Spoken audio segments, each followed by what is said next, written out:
नमस्कार दोस्तों, गुरु ज्ञान टीवी चैनल में आपका स्वागत है। दोस्तों 30 अगस्त 2024 शुक्रवार को पड़ रही है भाद्रपद द्वादशी तिथि। दोस्तों यह जो द्वादशी है भाद्रपद महीने में पड़ने वाली सबसे बड़ी तिथि है, क्योंकि यह भाद्रपद के दिनों में पड़ रही है। जो पंडित जी ने अपनी अभी की ही कथा में बताया है कि इस द्वादशी का बहुत ही बड़ा और विशेष महत्व होता है और ऐसा दिन पूरे साल में सिर्फ एक ही बार आता है। और दोस्तों आप सभी लोग जानते हो कि द्वादशी का अगर सबसे बड़ा कोई उपाय है तो वह 31 चावल के दाने वाला उपाय है।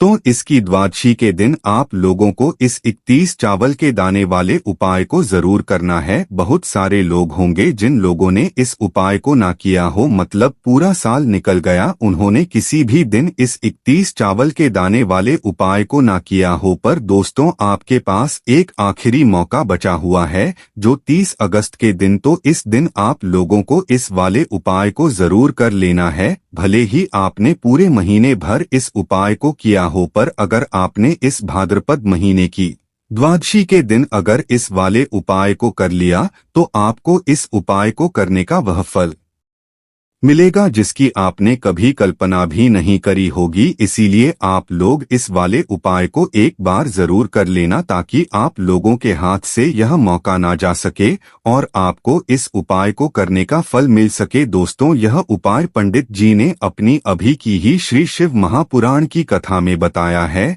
जिस उपाय नहीं रखनी है ज्ञान को, आज हम आपको बहुत अच्छे से समझाने वाले इस वीडियो को देखने के बाद इस उपाय को समझने के लिए आपको कोई और वीडियो को देखने की जरूरत नहीं पड़ेगी। तो चलिए दोस्तों उपाय को शुरू करते हैं। देखिए यह इस भाद्रपद महीने की शुक्रवार द्वादशी के दिन यह इतना खास होता है, इतना महत्वपूर्ण होता है। देखा गया है कभी कभी बड़े बड़े पूजा पाठ अनुष्ठान से जो मनोकामना पूर्ण नहीं होते, वो भाद्रपद महीने के दिन एक छोटे से उपाय करने से ही आपकी मनोकामना पूर्ण हो जाती है। बहुत सारे लोगों ने इस उपाय को किया भी है और उनको इस उपाय को करने का फल भी जरूर मिला है। अगर आप लोग भी इस उपाय को करना चाहते हैं तो आप इस उपाय को पहले अच्छे से समझ लेना, सुन लेना, उसके बाद करना। आपको इस उपाय का फल जरूर मिलेगा और इस उपाय को कर लेने से आपके घर में चाहे किसी भी तरह की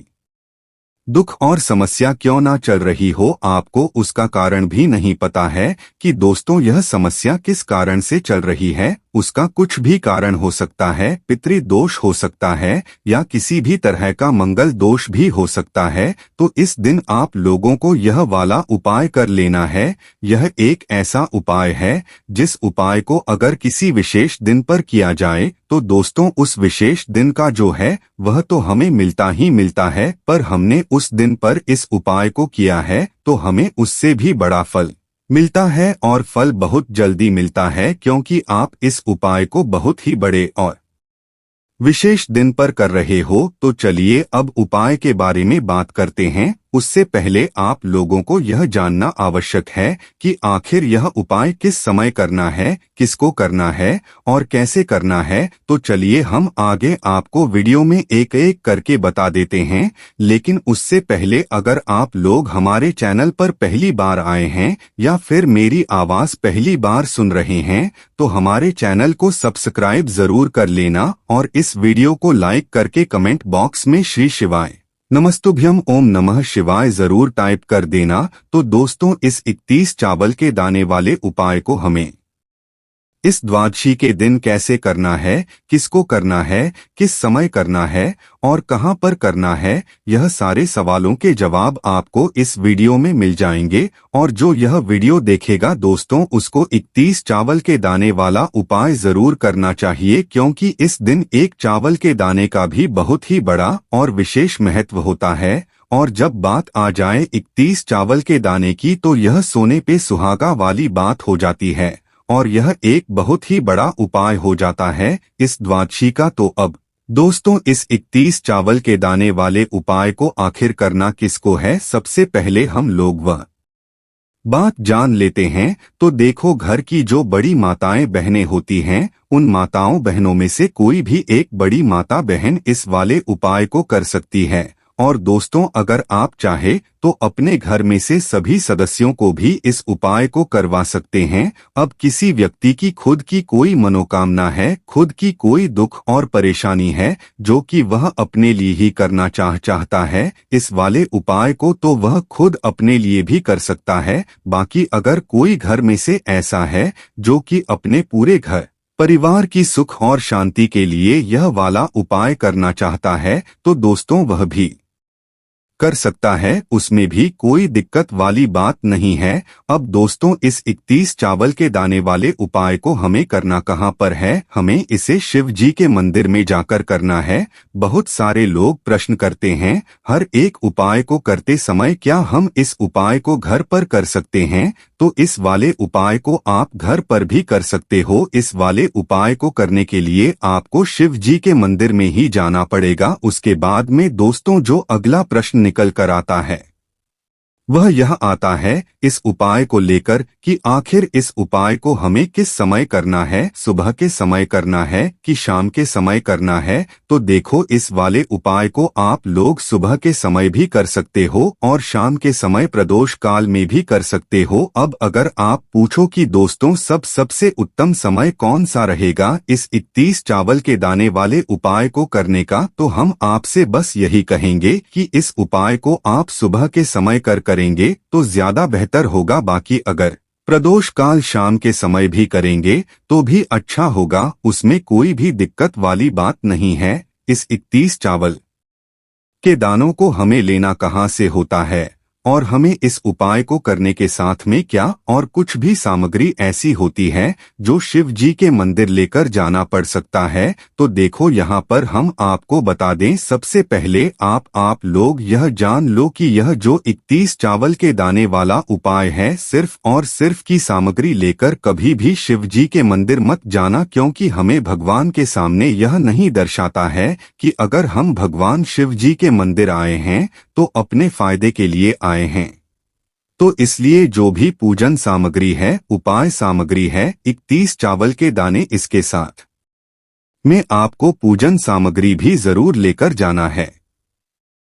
वह लेकर जा सकते हैं, एक बेलपत्र भी लेकर जा सकते हैं, उसमें कोई भी दिक्कत वाली बात नहीं है। वही अगर हम बात करें शाम के समय की, तो शाम के समय शिवजी पर जल नहीं चढ़ता है, इसीलिए शाम के समय आप लोग एक दीपक तैयार कर ले जो कि गोल दृष्ट आटे शुद्ध देसी गाय का घी का होगा। इस बात का आप लोगों को ध्यान रखना है और इस दीपक को आपको घर से जलाकर नहीं लेकर जाना है, भगवान शिव जी के मंदिर में जाकर ही जलाना है। इस बात का भी आप लोगों को ध्यान रखना है। अब दोस्तों यहाँ पर हमें इस बात को समझना है कि यह 31 चावल के दाने हमें लेना कहाँ से है? क्या हमें दुकान से लेकर आना है या हमें अपने घर से लेना है या कहाँ से लेकर आना है?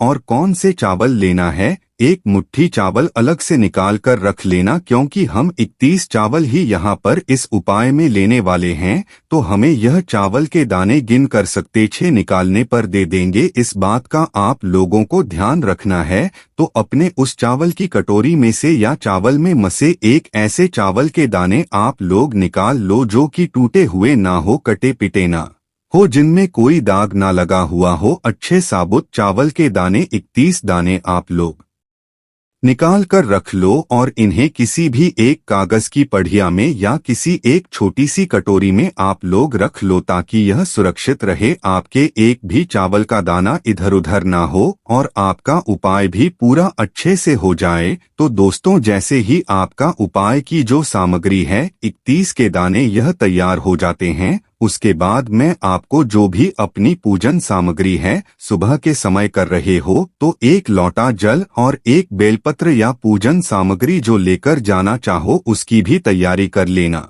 और शाम के समय जा रहे हो तो दोस्तों अपना जो दीपक है उसे तैयार कर लेना और उपाय को करते समय शुद्धता का विशेष रूप से ध्यान रखना। सुबह सुबह स्नान करने के बाद ही उपाय को करने की आप लोग तैयारी। उसके बाद अगर शाम के समय की बात करें तो शाम के समय आपको स्नान करने की जरूरत नहीं है, पर शुद्धता का ध्यान रखना है। आपको स्नान तो नहीं करेंगे, आप हाथ मुंह धोकर भी इस वाले उपाय को शाम के समय प्रदोष काल में कर सकते हैं। इसमें कोई दिक्कत वाली बात नहीं है। जैसे कि सुबह गए हुए होंगे तो एक लोटा जल और जो भी पूजन सामग्री लेकर आए हैं, आप उनसे भगवान शिव जी की पूजन कीजिए। सबसे पहले तो एक लोटा जल ही चढ़ेगा। फिर आपको एक बेलपत्र श्री का जाप करते हुए शिवलिंग पर चढ़ा देना है। मिलेगा तो अपने 31 चावल के दाने अपने सामने निकाल कर रख लेना। और यह जो उपाय है यह आपकी सीधे हाथ की हथेली से होगा, इसलिए इस बात का भी विशेष रूप से ध्यान रखना है। तो सीधे हाथ की हथेली का उपाय करके ही आप लोग अपना इस वाले उपाय को करना। अपने सामने जो भी आपकी कागज की पुड़िया है उसको खोलकर रख लो, या कटोरी है तो दोस्तों उसे अपने सामने रख लो और अपने वह 31 चावल दाने निकाल लो। उसके बाद में दोस्तों अब आपको क्या करना है कि शिवलिंग आपके सामने होगी तो आपने वह 31 चावल के दाने एक एक करके जहां पर आपने बेलपत्र चढ़ाया है आपको शिव जी के शिवलिंग के ऊपर चढ़ाना है। कहां पर चढ़ाना है? शिवलिंग के ऊपर चढ़ाना है और कहीं पर भी नहीं चढ़ाना है। आपको अपने हथेली से शिवलिंग के ऊपर चढ़ाना है। भले ही फिर वह अपने आप जलाधारी पर गिर जाए या मतलब वहीं पर गिर जाए, उसमें दिक्कत वाली बात नहीं है, पर आप